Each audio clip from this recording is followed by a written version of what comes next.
Hi everyone. In this video we are going to one mini project. So in this project we are going to convert a dictionary data into JSON file.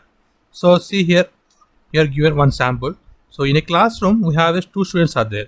That is student 1 and student 2. His name is Guru and his age is 20, and student name 2 name is Swami and age is 30. But we want this dictionary data format into JSON format. So like this. So how can we convert these dictionary data into JSON file? This is today our mini project. So let's see here how to code in Python. So copy this input data, that is dictionary format. So Ctrl A, Ctrl C, and come to Python code.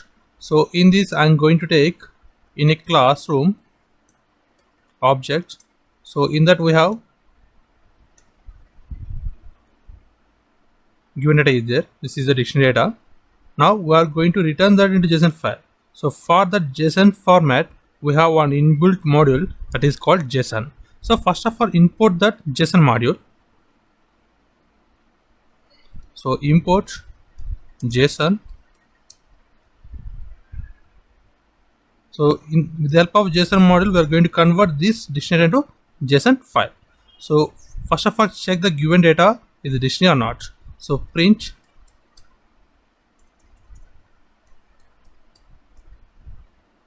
classroom. Now run the code. So here we want the type of classroom, means what type of data is given. So it returns dictionary data. So the given data is dictionary data, but we want in JSON file. So now print apply JSON method, JSON. In that we have dumps method is there. So with the help of dumps method, we are going to pass the dictionary. So dictionary name is classroom. Now pause here.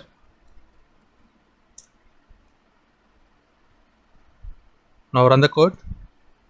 Now this is the JSON file, but according to we have a format in this format because we mustn't follow the indentation. So if you use the indentation 4, we'll get this format.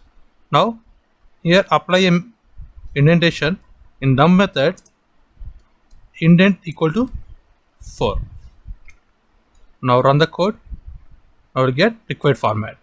Our student 1 and having a one dictionary, and student 2 another dictionary. So this is called the nested JSON file, and this is the process of getting a JSON file from a given dictionary in Python.